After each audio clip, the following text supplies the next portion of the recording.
Welcome to the SDA Housing Podcast, brought to you by NDIS Property Australia.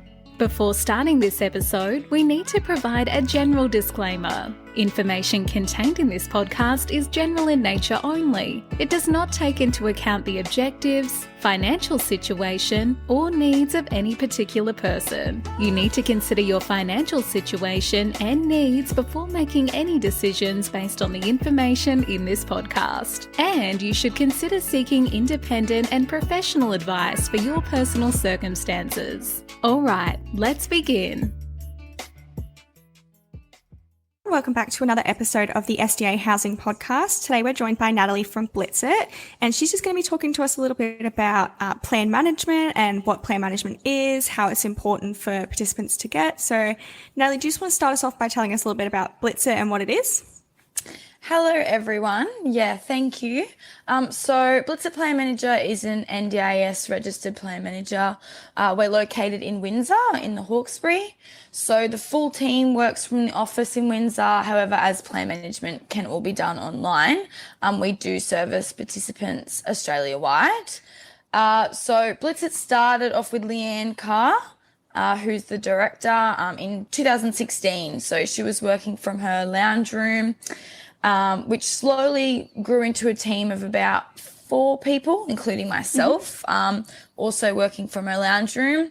And then once we grew out of the lounge room setting, we then moved into our now office, where we have around 10 employees now. So I guess when you reflect on the journey over the past 7 or so years, I guess you could say we've come a long way, and we're excited for the growth ahead of us as well. So you've been there from the start then? Pretty much. Not from the very start. I've probably worked for the company for about 4 or 5 years. So most of it though. Yeah, that's really awesome. I didn't realize that you had been there like for that long. Yeah. Which is really cool. Yeah. So you would have seen that big change in like when it first started to now. Definitely. Yeah. We've grown a lot. Yeah, that's really awesome. Do you want to tell us just like a little bit about what your role is? Like, what is a plan manager, first of all? Yeah. So pretty much essentially plan managers will pay the providers for the supports that have been delivered. So we will also help the participants monitor their funds and provide like financial reporting. So we can support the participants by obviously helping them monitor their budget, and we've got that. We'll go into that, but that's like providing monthly statements. We've got an app and a portal that they can use, and then also just paying their providers fast as well. That's another thing that we need to do. And then in terms of plan managers, we offer increased, choice and control for the participants and their plan implementation. So they're actually able to call us for advice or for help, where in comparison to like self-managed, you could only call NDIS. So I guess we're another level of guidance as well. Yeah, okay. So BlitzIt is obviously you're a bit smaller than other plan management companies, which is not a bad thing at all. But how do you differ from like other plan manager companies in the sector? Yeah, so we've got really fast payment. So we're usually paying invoices in 1 to 2 days, which I guess if you do analyze the other plan managers, we are one of the faster ones. And then in terms of our fast payments, that also provides peace of mind that all the payments are up to date for the participants. So we actually process and pay invoices like every weekday, so that we're really on top of that. And then we've also, as I mentioned earlier, we've got a customised BlitzIt app and portal. So we actually sat down with support coordinators, participants' families, and said, what do you need in terms of a technology that they can use to track their budget, monitor their funds. And with our app, it will tell you if they're underspending, overspending, or on track.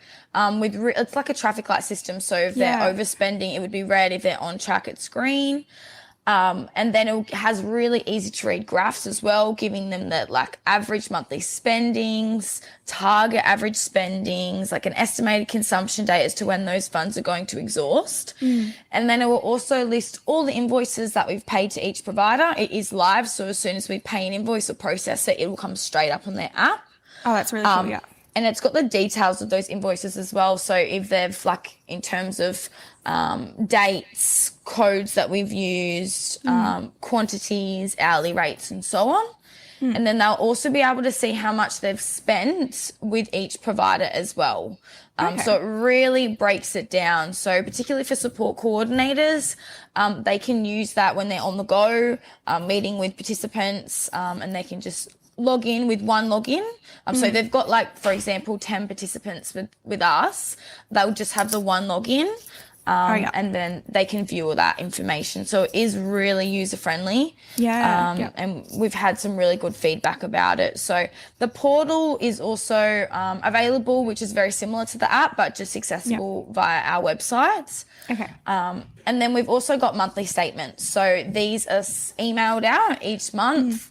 I guess a simplified version of the app and portal. They've got the invoices that we've paid for the month, what they've got left in each category, and then how much they've spent with each provider for each support category for the monthly period and the plan period. So we can also post those out. So we've got a few participants that would rather that over post, or those participants that don't use or have the capacity to use the app or the portal, we're happy to post those out as well.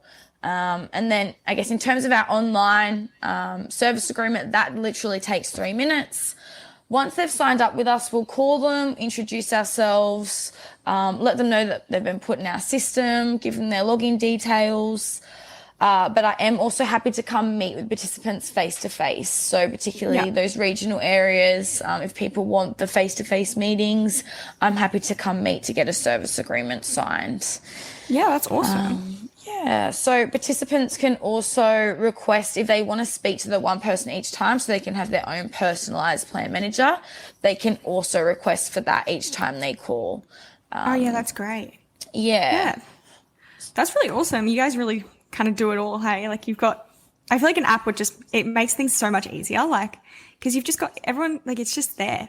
It's so accessible. It's so easy. Yeah. And the fact that it's live as well, which is awesome. Yeah, really good.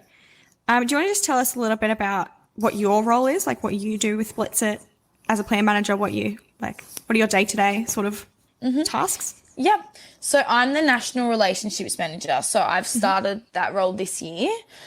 So my job is to pretty much build connections and relationships with like-minded providers. So then we could build a supportive network for our participants. So I attend a lot of networking events, like expos, pretty much all around Australia. So I'm always on the go, always traveling, and I'll meet with those providers. And then we then just have meetings and discuss how we can better support our participants. So we've got fantastic. We've got some really good connections with a lot of providers in our area and really all around Australia. And I also meet with participants as well. So that's a little bit about me. Yeah, well, obviously that's where we met you at the Sydney Expo, was it? Yeah, the Developing Communities. Yeah, which is, I feel like expos are so important. Like you just like, people don't realize how big they are. They're massive and there's so many people there. And it's like, I think really creating connections to build like a strong community is the most important thing. So it's really good that like you guys have you to go and do that. I think that's fantastic. Yeah, definitely. Do you want to walk us through the process of actually enlisting a plan manager and getting someone on board to handle all of that sort of thing? Yeah, okay. So there's 3 ways a plan can be managed. So there's self-managed, agency managed, and plan managed. So if their plan is already built as plan managed, it's quite easy in terms of the sign-up process. But in terms of our service, their plan has to be plan managed for us to provide the service. To request for a plan managed plan, you would do that in the review meeting or the planning meeting. We've actually got letters that we give to our participants when they go to their meetings, which pretty much like request to be plan managed. So, for those participants which very understandably, it can be hard to navigate the NDIS. They pretty much just take that letter and that will tell them, the LAC or the planner, that they want to be plan managed. And then hopefully the plan will then be built as that. And then the next step would be to find, I guess, a good plan manager. And then if they're agency or self-managed and want to switch over to plan managed, they would then need to contact their LAC or planner and ask for a review meeting and then ask for that switch over. Okay, so it's like relatively simple. It's not, they don't make it hard for you to get a plan manager or get that going or anything like that. No, it is pretty simple, and plan management is a lot more common these days as well. So a lot of the plans are being built as plan managed just because it is a lot easier to be plan managed. So with plan managers, you don't need to be a registered NDIS provider. The providers that they use just need to have an ABN. So it's a lot easier in terms of that, on the choice control you have with providers. But then also on top of that, we just take the financial stress and all of that kind of thing out of the way. So, people are really leaning towards plan managers. Yeah, which I think is great because, as you said, like it just takes off that extra level of stress. Like that's making things easier for yourself. What more could you want? Yeah, exactly. So what transactions do you guys actually handle? Like when someone comes to you and they're like, oh, I want my plan managed, what falls under that? So pretty much in terms of if a participant had a plan, it would depend on how their categories are built. So generally every single category in their plan, if it is built as plan managed, will be that. But it just depends on how their plan is built. So it could be like most of the time their core supports are built as plan managed. Their assistive technology might be built as agency managed, but it just depends. Yeah, okay. So, like, what are your standard sort of transactions that you handle? Like, obviously, you said the provider costs. So that's pretty much it. So a person will engage in a service with a service provider, and then that service provider will send us the invoice and we pay it. Okay, that makes, I get that now. So do participants tend, or their families, I guess, whoever's more handling the plan, do they switch to plan managers often? Is that something that you're seeing a lot more of? I can't speak for other plan managers, but I do know we've had a fair few participants switch to our plan management service, and that could be for a variety of different reasons. They might be unhappy with their previous one. They might have just wanted to change. We might be local to them. They might have heard about us. They might like our app. They might have seen us in Expo. There are all different reasons for that.